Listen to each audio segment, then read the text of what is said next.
Sebelumnya saya memperkenalkan diri, saya Ibu Ratna dari unit SMA Santa Maria Cirebon. Untuk siang hari ini saya diberikan tugas sebagai moderator untuk membawakan tema workshop kali ini, ya, seminar kali ini adalah tentang implementasi semangat Santo Thomas Aquinas dalam pendidikan yang akan siang hari ini dibawakan oleh Romo Adrian Adirejo OP. Nah, sebelum dimulai akan saya bacakan sedikit tentang Romo CV ya, Romo. Romo Adrian Adirejo OP adalah saat ini sebagai Romo Vikaris di Paroki Redemptus Mundi Surabaya, sekaligus Rektor Universitas Katolik Dharma Cendekia Surabaya. Begitu betul, Romo? Ya. Saya asisten di paroki Oh, di paroki ya. dan bikaraan. Ya. Baik, untuk karena waktu Romo sangat singkat ya. Baik, selanjutnya kami langsung serahkan sepenuhnya waktunya kepada Romo Adrian Adirejo supaya kita semua bisa saat ini belajar bagaimana Santo Thomas Aquinas semangatnya untuk kami sebagai pengajar, sebagai pendidik. Terima kasih, kami persilahkan. Halo, selamat siang Bapak Ibu, Suster, sekalian yang saya kasihi dan saya hormati. Selamat Semoga bisa, siang. Selamat siang, Romo. semoga bisa mendengar dengan baik dan mengikuti dengan baik. Jadi hari ini saya diminta untuk berbicara mengenai Santo Thomas Aquinas. Ya, Santo Thomas Aquinas adalah seorang Romo Dominikan. Ya, beliau ini dikenal sebagai seorang filsuf dan secara bersamaan juga dikenal sebagai seorang teolog, filsuf dan teolog. Tapi beliau itu utamanya adalah seorang teolog. Kenapa? Karena beliau selalu mencari Tuhan. Beliau berusaha untuk mengerti Tuhan. Beliau berusaha untuk mengenal Tuhan dengan lebih baik.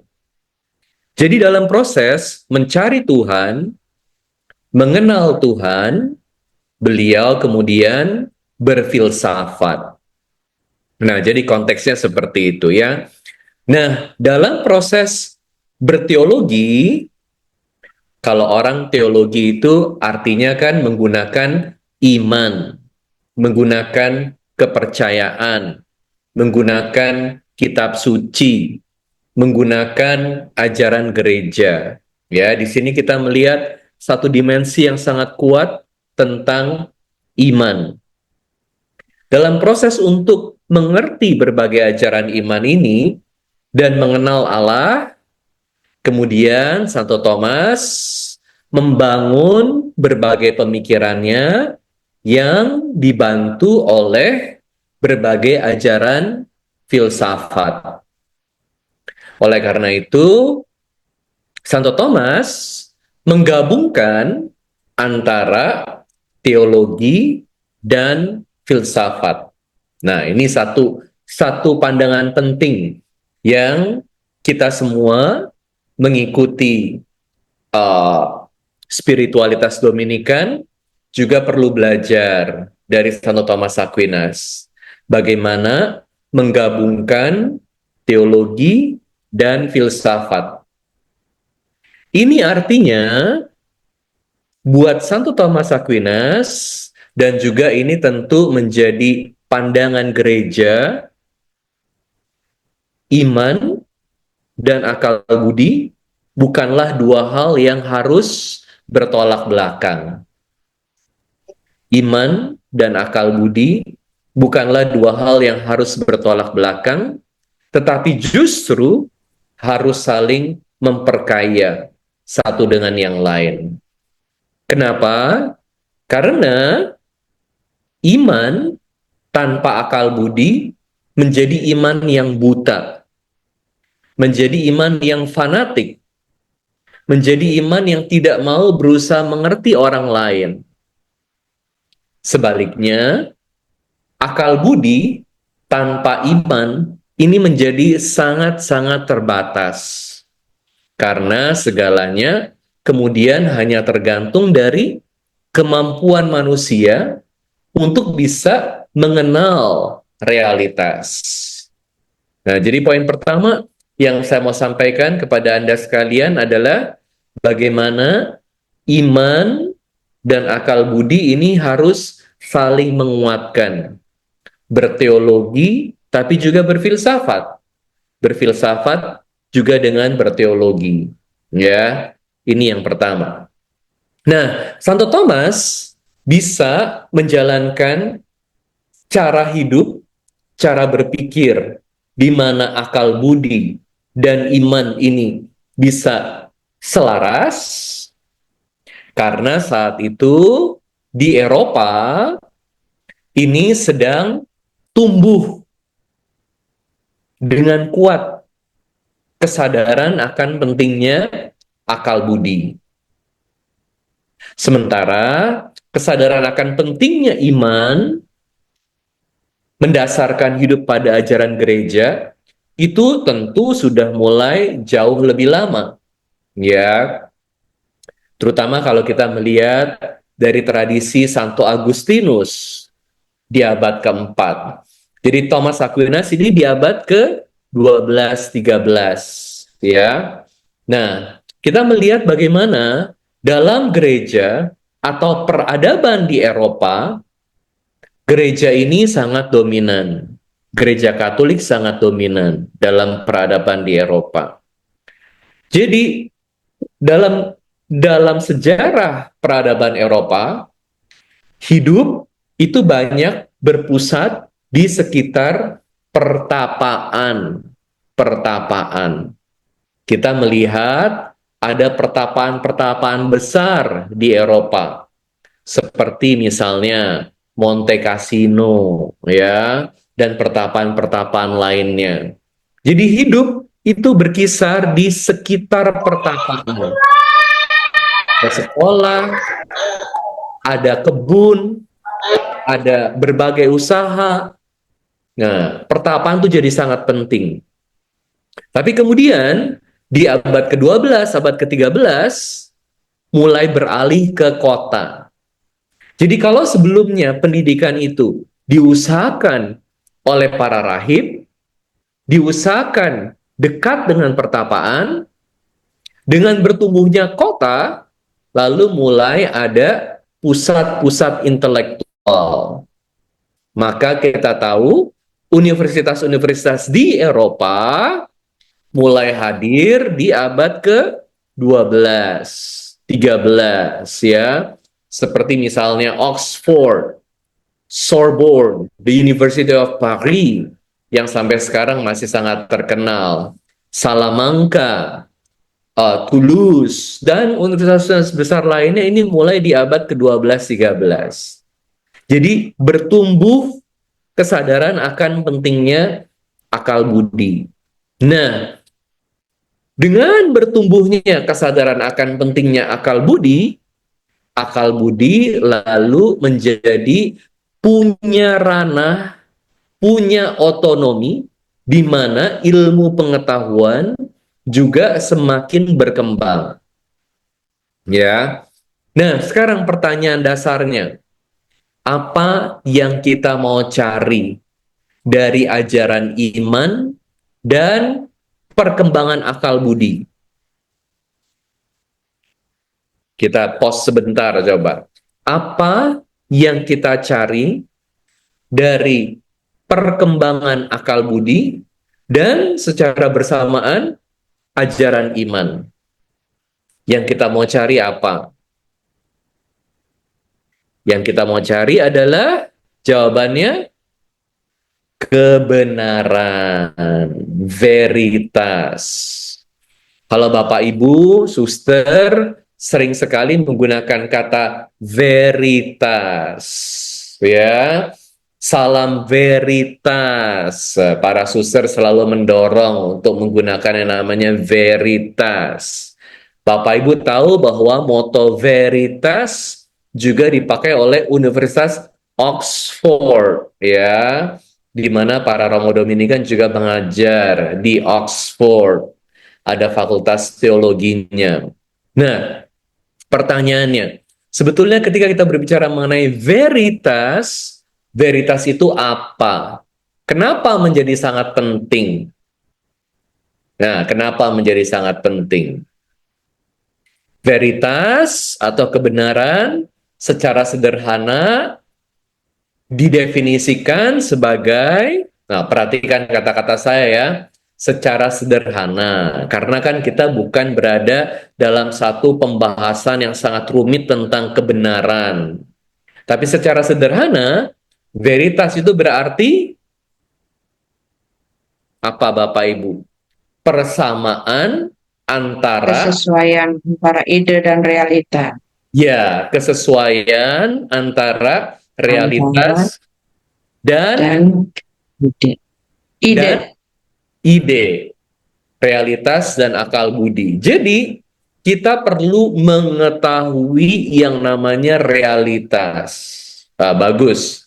Itu diingat ya, Bapak Ibu, Suster. Nah, jadi tujuan dari pendidikan adalah mengetahui realitas. Tujuan dari pendidikan adalah hidup dengan kebenaran. Nah, ulang ya. Tujuan dari kebenaran adalah mengetahui kebenaran, sehingga dengan mengetahui kebenaran, kita bisa hidup sesuai dengan kebenaran, kita bisa membuat keputusan sesuai dengan kebenaran tersebut, sehingga kita akan makin hari makin hidup dengan kebenaran.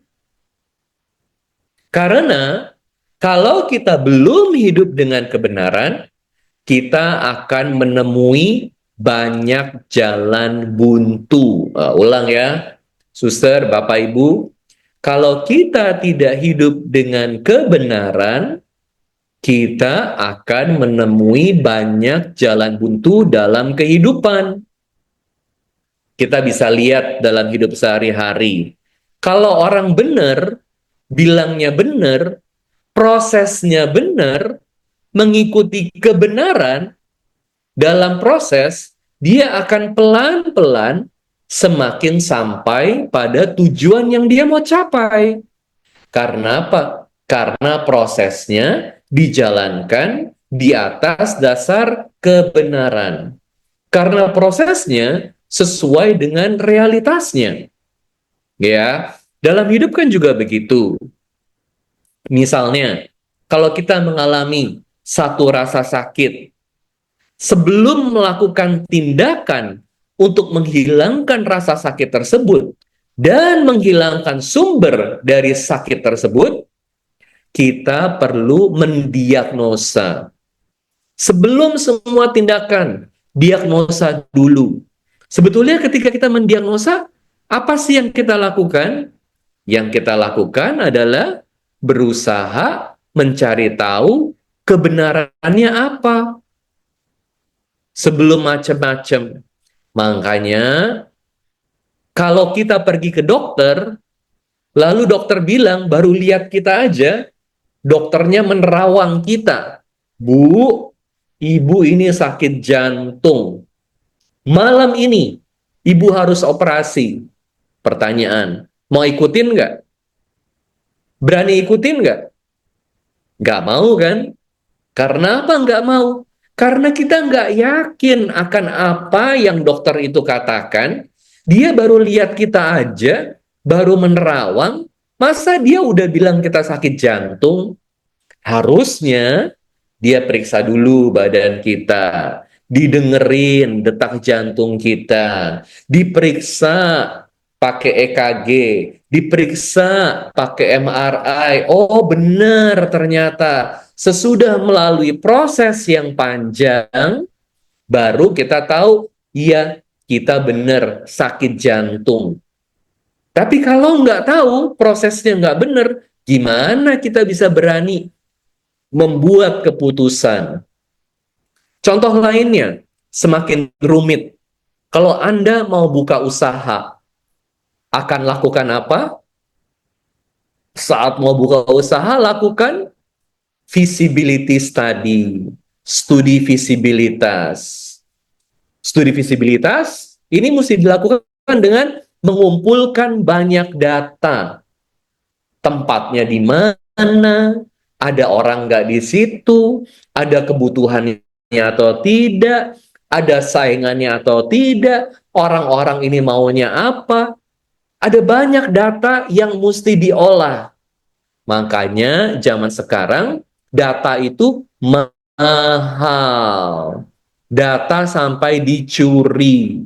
Karena apa? Karena penting untuk hidup dengan data supaya ketika kita mengetahui datanya, kita bisa melihat, kita bisa memperkirakan sebetulnya realitasnya ini gimana.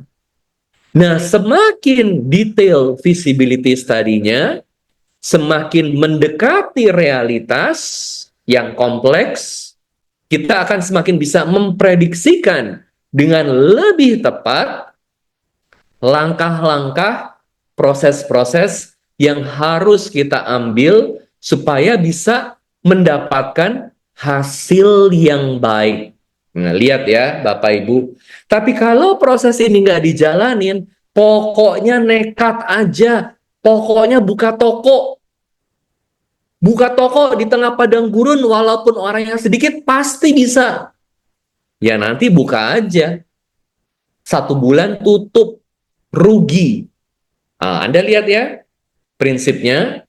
Kalau kita tidak hidup dengan kebenaran, hidup hanya dengan pokoknya, hidup hanya dengan maunya kita, hidup hanya dengan pikiran kita sendiri, yang tidak berdasarkan pada kebenaran, kita akan menemukan jalan buntu. Jalan buntu. Dalam semua aspek hidup kita. Ngebesarin anak, perlu tanya sama psikolog. Sebenarnya anak-anak ini masa pertumbuhannya gimana sih? Mau jadi petani, perlu tanya sama ahlinya. Padi apa sih yang paling baik yang kita mesti tanam? Tanya sama ahlinya. Gimana sih akarnya supaya bisa kuat? Tanya sama ahlinya. Gimana sih supaya hama itu jauh dari tanaman kita? Berbagai hal itu ada berbagai hal.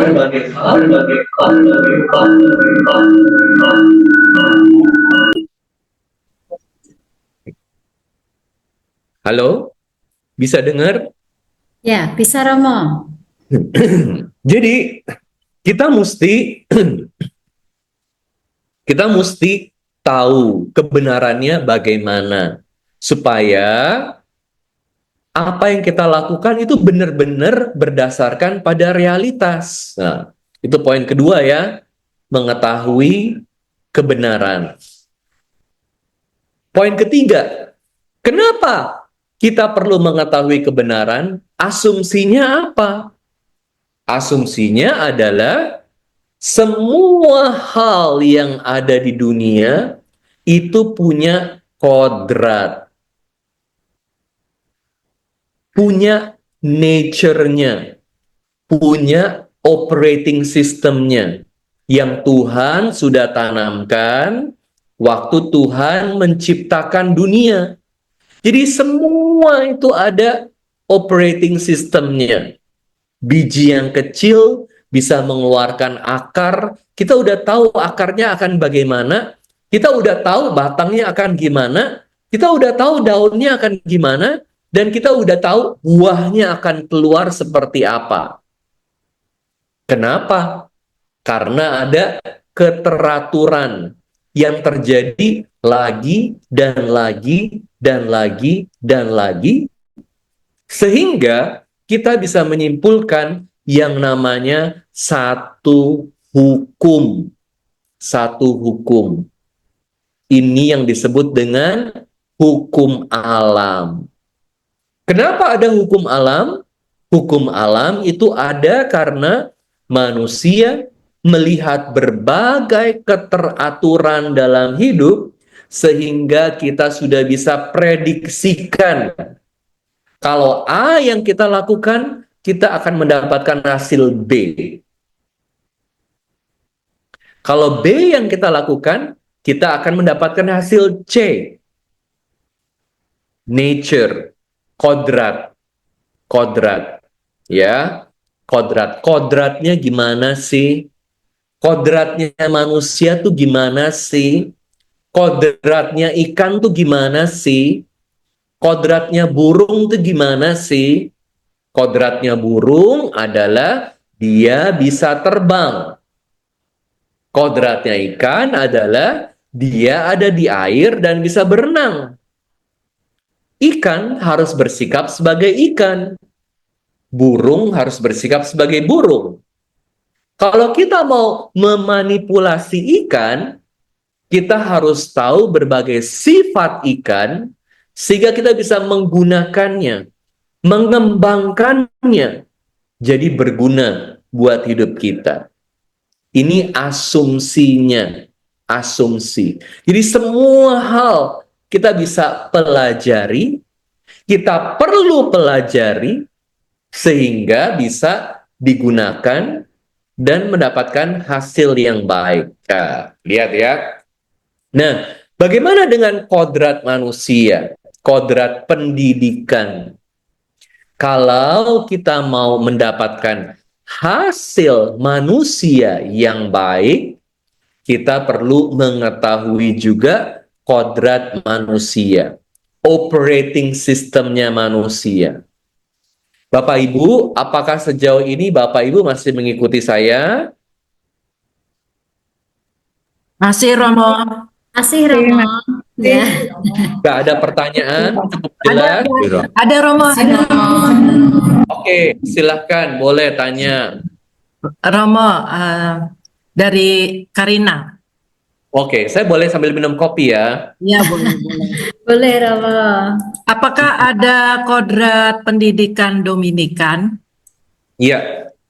Kodrat pendidikan Dominikan itu ini bukan satu hal yang harus, tapi ada yang namanya kodrat mendidik manusia.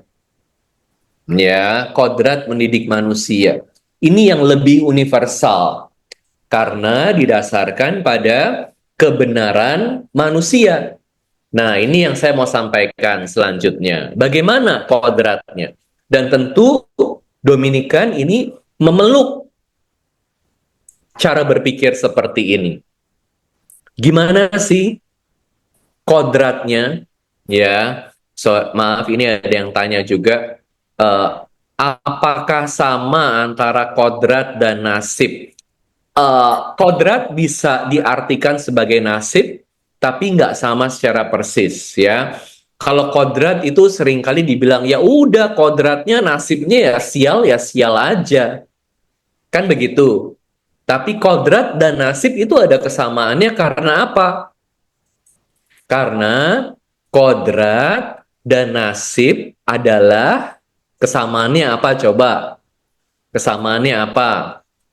Ada yang bisa tulis di kolom chat kesamaannya apa antara kodrat dan nasib? Nanti dikasih hadiah permen dari Romo. Kebenaran. Ada lagi yang lain? Kesamaannya adalah antara kodrat dan nasib. Kesamaannya adalah ya di luar kehendak manusia atau dengan kata lain tidak bisa diatur oleh manusia. Nah, itu ya. Itu di luar kontrol manusia. Betul. Tolong Suster Karina dikasih permen buat Pak Paulus dan Ibu Vero ya. Ya, baik. Nanti dikirim lewat WA. Oke, Bapak Ibu. Jadi oke, bagus ya pertanyaannya ya.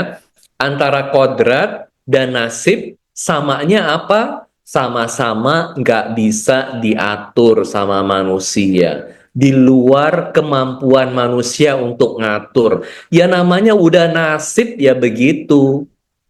Kan begitu kan dibilangnya, kita udah berusaha tapi nasibnya gimana? Nggak bagus. Ya hasilnya begitu. Nah, itu kan dalam bahasa sehari-hari kita pakai begitu ya. Tapi sebetulnya yang lebih mendasar, perhatiin perkataan saya. yang lebih mendasar adalah bahwa kita tidak bisa mengubah kodrat, kita tidak bisa melawan kodrat, karena Tuhan sudah atur kita sedemikian rupa supaya kita bisa mengatur hidup kita dan menjalankan hidup kita sesuai dengan rencana Tuhan. Ya. Jadi ini ada hubungannya dengan agama. Ada hubungannya dengan rencana Tuhan. Tuhan sudah menciptakan manusia dengan kodrat sebagai makhluk yang mempunyai akal budi dan kehendak. Nah, itu tadi udah disebut ya kata kehendak. Akal budi dan kehendak. Artinya apa? Artinya manusia bisa mengetahui berbagai hal. Manusia bisa mengetahui realitas. Sehingga manusia bisa menggunakan realitas. Sehingga manusia bisa membuat pilihan atas realitas dalam hidupnya. Dia bisa memanipulasi realitas. Dia bisa mengembangkan realitas. Dia bisa mengembangkan alam semesta. Karena apa? Karena dia punya akal budi. Bahwa manusia punya akal budi dan manusia bisa tahu sampai menembus kedalaman realitas, ya. Itu luar biasa. Makanya ilmu pengetahuan alam itu menjadi hal yang luar biasa. Oleh karena itu, Bapak Ibu guru harus selalu menanamkan kepada manusia, sebentar ya, Suster dan Pak Aloy, kita keluar dulu dari soal takdir, soal nasib. Ini ada hubungannya, tapi saya nggak mau bawa pembicaraan kita ke arah takdir, ke arah nasib, karena nanti di luar filsafat pendidikan. Begitu ya. Oke, apakah ada kebenaran mutlak? Ya, betul, ada kebenaran mutlak. Tentu ada yang namanya objective truth, ya. Objective truth. Nah, oke. Ya, ini pertanyaan yang benar, pertanyaan yang bagus dari Pak Riswanto, ya. Tapi kita bisa berbicara tentang ini kalau kita punya waktu lebih jauh, ya. Oke, Bapak Ibu, balik. Jadi, yang saya mau katakan adalah yang kita perlu cari adalah bagaimana kebenaran itu ada dalam hidup kita, dan kita perlu mendorong murid-murid kita untuk selalu mencari tahu tentang berbagai kebenaran dalam hidup.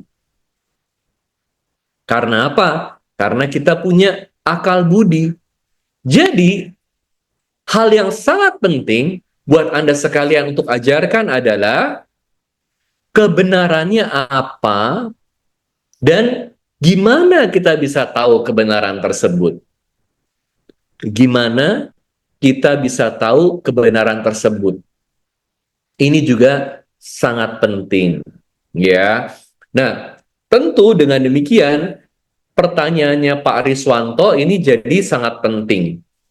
Apakah ada kebenaran objektif? Jawabannya, ya, ada kebenaran objektif. Ada ilmu pengetahuan alam. Ada matematika yang objektif. Ya, kebenarannya itu bersifat universal. Kan begitu kan, Bapak Ibu? Kebenaran yang bersifat universal. Kebenaran yang semua orang akui. Kalau seperti dikatakan oleh Pak Riswanto, api itu panas. Betul. Anak kecil juga tahu api panas. Dia takut sama api. Ya, contoh yang bagus. Nah, tetapi ada kebenaran-kebenaran yang lebih sulit untuk ditangkap. Lebih sulit untuk diformalkan. Misalnya, kebenaran-kebenaran moral. Mana yang benar, mana yang salah. Karena akan makin banyak persepsi dan subjektivitas yang terlibat. Ya, ada banyak orang juga yang nggak mau disalahin. Apalagi ada banyak orang yang pikirannya sendiri-sendiri, sak karepe dewe. Kalau kamu bilang itu salah, ya udah, itu kan pikiran kamu. Ini kan pikiranku. Nah, ya. Nah, gimana menjembataninya? Kita tentu perlu harus semakin berbicara satu dengan yang lain, harus saling mendengarkan satu dengan yang lain, harus dengerin ajaran Tuhan juga, ajaran iman, sehingga kita bisa semakin hari semakin dekat dengan kebenaran tersebut. Nah, kalau misalnya orang bilang membunuh itu benar, gimana tuh? Membunuh itu benar adalah kebenaran. Ya nggak bisa kan? Nah, makanya kita harus punya pegangan. Pegangan kita apa? Karena kita adalah sekolah Katolik, tentu harus hidup dengan kebenaran ajaran iman gereja. Begitu ya Pak ya, untuk sementara. Karena apa? Karena kan kita juga bergantung kepada ajaran orang lain. Nah, karena adanya di sekolah Katolik, tentu harus mengajarkan ajaran iman gereja Katolik. Kurang lebih begitu ya Pak ya. Nah, tapi sebagai pribadi, Bapak tentu sebagai pribadi, Anda sekalian tentu terus berada dalam proses pencarian. Ya, berada dalam proses pencarian. Sebenarnya kebenaran hidup itu gimana sih? Pertanyaan sederhana yang saya yakin adalah pertanyaan yang tidak mudah untuk dijawab buat Anda sekalian, Bapak Ibu. Pertanyaannya apa? Gimana sih hidup itu, sumber kebahagiaan dalam hidupku itu apa? Pertanyaan susah kan? Semua orang mau bahagia. Pertanyaan besarnya, gimana untuk jadi bahagia? Susah dijawab. Ya, tentu ajaran iman akan mengatakan pegangan sama Tuhan. Ya, ajaran iman. Tapi Anda sekalian yang menjalaninya masing-masing. Kalau dunia bilang supaya bisa bahagia dalam hidup, ya cari duit sebanyak mungkin. Ya, cari kuasa, kenikmatan, dan sebagainya. Oke, ini sebelum saya maju lebih jauh lagi ada pertanyaan dari Bapak Paul. Apa definisi dari kebenaran yang secara universal Romo dan berikan contoh? Itu tadi saya udah katakan, ya. Definisinya adalah yang paling mudah, yang paling dasar. Identifikasi, saya tulis di sini ya, antara ide atau apa yang ada dalam pikiran dan realitas. Oke, jadi ide itu adanya di otak, realitas adanya di luar. Jadi seperti misalnya contoh gelas. Ini adalah gelas Bapak Ibu, ya. Ini ada di luar otak saya. Tetapi saya bisa membayangkan otak ini gelas ini ada dalam otak saya. Dan saya bisa punya ide tentang gelas ini.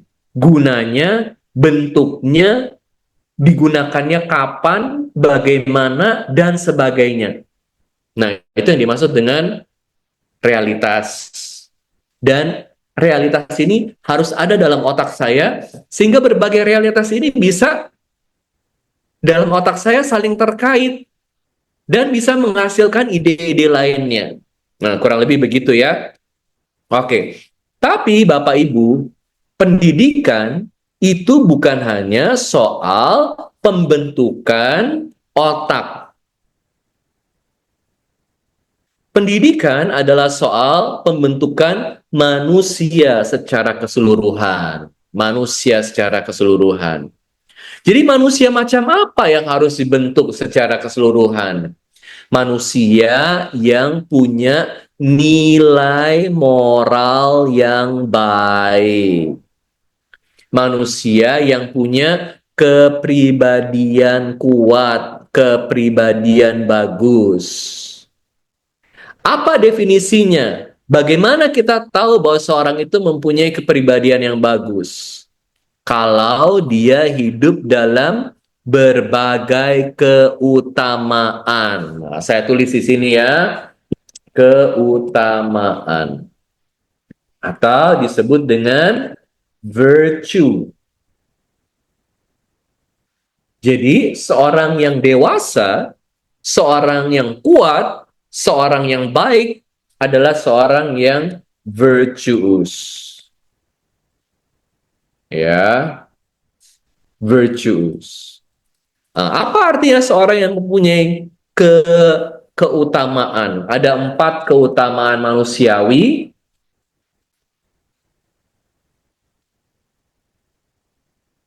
Apa aja? Pertama, kebijaksanaan. Kedua, keberanian. Ketiga, ugahari. Keempat, keempat, keadilan. Nah, tuh saya udah tulis tuh. Ada 4 hal. Nah, jadi pendidikan seperti tadi yang ditanyakan oleh Saudara Karina itu juga harus mengarah kepada pembentukan 4 hal ini, sehingga murid-murid kita, bahkan kita sendiri sebagai manusia, semua orang, kita berbicara soal pendidikan sebagai manusia. Ya, pendidikan sebagai manusia. Bagaimana kita harus mendidik anak-anak itu dengan 4 hal ini yang dibentuk dengan baik. Oke, saya akan jelaskan satu persatu ya. Bagaimana contoh konkretnya? Oke, saya baca dulu pertanyaannya. Bagaimana upaya konkret kebenaran moral yang harus diajarkan jika ada benturan antara versi guru, orang tua, dan anak didik agar ada titik temu untuk suatu masalah? Ya, tentu kalau ada titik temu, tentu kalau ada permasalahan, perbedaan pandangan, sekolah harus mempunyai prinsip yang harus dipegang oleh para guru. Ya. Nah, karena semakin ke depan, Bapak Ibu semakin ke depan, ini akan semakin banyak subjektivitas yang masuk. Contohnya di Amerika itu soal gender sudah diributin. Anda tahu kan, anak-anak boleh pilih gendernya segala macam. Kita mau kayak begitu, nggak bisa. Kalau Trump keras, pikiran seperti itu sikat, ya. Nah, bagaimana dengan sekolah Katolik? Apa mau ikut-ikutan aja, ya? Nah, tapi ini terjadi. Jadi kalau kita nggak punya prinsip, kita nggak punya standar yang jelas, mana yang benar, mana yang salah, kita akan terbawa arus. Jadi, saran saya kepada Anda sekalian adalah selalu ikutin ajaran gereja Katolik sebagai pegangan. Karena Anda adalah sekolah Katolik, mengajarkan ajaran moral gereja Katolik. Ya, dan itu udah ada prinsip pakemnya. Oke, jadi balik ke 4 keutamaan tadi. Apa artinya kebijaksanaan? Anak-anak harus selalu diajarkan mau jadi orang yang bagaimana. Apa nilai yang paling penting dalam hidup? Orang yang bijaksana adalah orang yang selalu membuat keputusan dalam hidupnya sesuai, sejalan dengan tujuan yang dia mau capai. Nah, ulang ya. Seorang yang bijaksana adalah seorang yang selalu membuat keputusan dalam hidupnya dan menjalankannya sejalan dengan tujuan yang dia mau capai. Jadi pertama, tujuannya dulu dilihat. Tujuan hidup apa? Tujuan hidup adalah jadi orang baik, jadi orang dewasa, jadi orang yang bisa berguna buat orang lain, jadi orang yang bisa mandiri. Ini tujuan-tujuan yang anak-anak perlu selalu diingatkan, selalu lihat. Dan semua program tentu karena kita semua adalah institusi pendidikan, di Renstra yang perlu ditentukan pertama kan adalah visi misi kan, dan lulusan macam apa yang kita mau capai. Nah, itu perlu dipegang dulu. Sehingga dalam semua keputusan yang kita lakukan, dalam semua kegiatan yang harus kita lakukan, itu dulu. Seorang yang bijaksana adalah seorang yang selalu ingat akan tujuan yang dia mau capai dan semua tindakannya mengarah pada tujuan tersebut. Itu ya. Oke, yang kedua, keberanian. Jadi kalau orang udah tahu tujuannya mau kemana, tindakannya apa, dia harus selalu bangun kekuatannya. Anak-anak nggak boleh jadi orang lemah. Anda sekalian nggak boleh jadi orang lemah. Ya kan kita cuma manusia lemah. Nggak boleh, harus terus berusaha. Dilatih. Ingat bahwa apa yang kita lakukan terus-menerus, berulang-ulang. Ulang ya prinsipnya ya. Siapa kita itu tergantung dari apa yang kita lakukan berulang-ulang. Jadi kalau terus belajar, kita akan terus menumbuhkan otot kekritisan, otot pengetahuan. Kalau kita rajin menolong orang lain, kita akan membangun otot untuk bisa mengerti orang lain, untuk bisa berkorban buat orang lain, untuk bisa peduli buat orang lain. Jadi ini perlu dibangun ototnya. Sama seperti kalau mau jadi angkat beban 50 kilo, nggak bisa sekali ke gym langsung angkat 50 kilo, nggak bisa. Tapi kalau datang pertama angkat 5 kilo, 1 minggu angkat 5 kilo, 1 bulan angkat 5 kilo terus. Nanti bulan selanjutnya angkat 7,5 kilo. Sampai 1 hari sesudah 1 tahun itu naik terus kekuatannya. Ototnya makin hari makin besar. Jadi bisa angkat 50 kilo. Ini namanya orang yang kuat, berani untuk terus berjuang. Poin yang ketiga, ini ajaran gereja Katolik loh ya yang saya sampaikan loh ya. Ini ajaran gereja namanya keutamaan cardinal virtues, yang tentu kita semua harus hidupi, dan Santo Thomas ini sangat mendorong Santo Thomas ya dalam berbagai pembicaraannya, dia mengajarkan ini. Yang ketiga adalah ugahari. Ugahari artinya latihan untuk menahan berbagai keinginan yang tidak baik dan terus mengembangkan keinginan yang baik. Artinya latihan temperance itu bisa menahan diri. Temperance artinya bisa menahan diri ya. Selalu berusaha untuk menahan diri. Jangan karena mau marah lalu dilampiaskan kemarahannya. Kepengen makan enak langsung sikat aja makanannya. Nggak bisa. Tapi harus ugahari. Jangan terlalu banyak, jangan terlalu sedikit. Ugahari ya. Dan yang keempat adalah keadilan. Kalau kita udah tahu tujuan hidup kita terus berusaha dan kita bisa menahan diri dari hal-hal yang tidak baik, kemudian kita bisa semakin peka terhadap orang lain. Nah, Suster Karina mungkin di pertemuan ini ya, jadi kalau saya ditanya apa yang kita bisa lakukan dalam pendidikan, tentu adalah membentuk anak-anak murid kita menjadi pribadi-pribadi yang kuat dengan selalu mengulang terus berbagai hal yang baik yang kita harus capai. Begitu Suster, begitu Ya. Bapak Ibu. Ada 5 menit, mungkin ada pertanyaan, silahkan. Baik, terima kasih Romo atas pencerahannya. Jadi mungkin bisa saya simpulkan apa yang tadi Romo sampaikan, di antaranya bahwa akal budi bukanlah dua hal yang bertolak belakang, tetapi saling memperkaya satu dengan yang lain, ya. Jadi iman tanpa akal budi menjadi tadi fanatik. Kemudian juga bisa tujuan pendidikan tadi, ya. Tujuan pendidikan itu adalah di mana kita bisa mengalami kebenaran sehingga kita bisa melakukan kebenaran itu.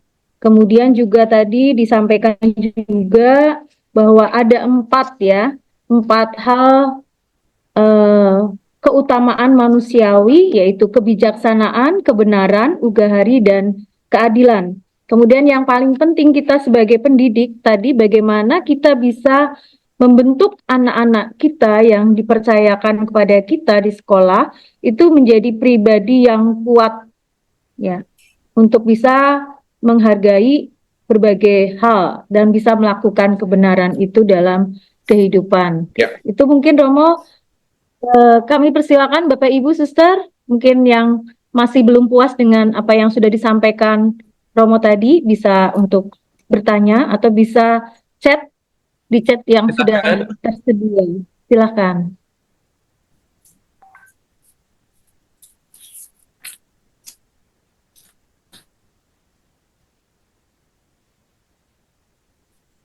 Cukup jelas. Puji Tuhan. Masih ada 3 menit. Silakan Bapak Ibu. Oh, tadi ada bagaimana ada hubungan tidak antara nasib dengan proses, Romo? Tentu ada hubungan antara nasib dengan proses. Jadi dalam hidup kita itu nggak bisa hanya mengatakan bahwa ini udah nasibku, ya. Harus ingat bahwa nasib ini sebetulnya yang Tuhan mau rencanakan buat kita adalah rencana yang baik, ya. Tetapi seringkali manusia itu bertindak tidak sejalan dengan proses yang dia harus lalui. Jadi dalam hidup itu ada yang namanya hukum tabur tuai. Sebetulnya hukum tabur tuai itu apa? Kita kan menuai apa yang kita tabur. Jadi kalau naburnya jelek, tuaiannya jelek. Kalau prosesnya jelek, hasilnya jelek. Jadi dalam hidup jangan hanya salahin yang namanya nasib. Pertanyaannya, kita sudah hidup sesuai dengan apa yang diberikan kepada kita atau belum? Nah, kalau belum, jangan hanya salahin nasib, salahin diri sendiri. Kalau istri ninggalin suami, ada suami tanya kepada saya, "Mo, kenapa ya istri saya meninggalkan saya ya? Apa ini nasib saya ya?" Pertanyaan saya, "Pak, Bapak suka ngajak ngomong istri gak? Ngobrol sama istri gak?" Nggak pernah, Pak. Nggak pernah, Mo. Jadi sehari-hari Bapak ngapain kalau di rumah? Ya, nonton TV, Romo. Istri punya kerjaan sendiri. Oh, gitu ya, Pak ya. Jadi Bapak sayang sama istri. Ya, sayang. Tapi bentuk sayangnya gimana? Pernah mukul istri gak? Ya, kadang-kadang kalau saya lagi marah ya saya pukul istri saya. Keluar kata-kata kotor gak? Ya, kadang-kadang begitu, Romo, namanya marah. Oh, jadi ini yang namanya Bapak bilang nasib ya. Ditinggal sama istri karena ya udah nasibnya begitu. Benar gak, Pak, pikirannya? Itu nasibnya. Ya salah. Dia sendiri yang menciptakan nasibnya. Karena dia menjalani proses hidupnya nggak benar. Kalau dia jalanin proses hidupnya benar, dia mau dengerin istrinya, dia bertindak sebagaimana seharusnya seorang suami bertindak, saya yakin istrinya nggak tinggalin dia, bertumbuh dalam kasih. Kurang lebih begitu ya Pak ya. Semoga melihat hubungannya. Ya, ada pertanyaan lagi Romo. Tadi dari Pak Ongko, untuk kebenaran nilainya itu sangat mahal.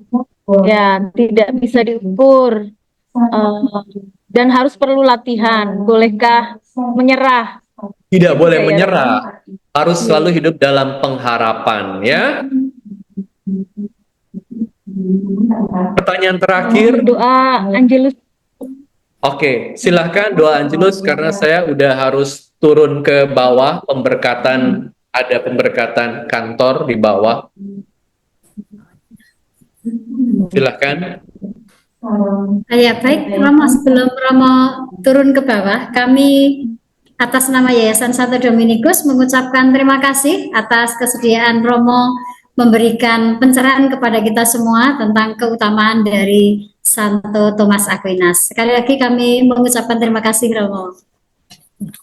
Terima kasih, sama-sama. Tuhan memberkati. Saya kasih berkat ya.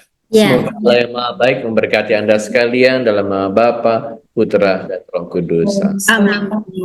Terima kasih. Terima kasih, Romo. Terima kasih.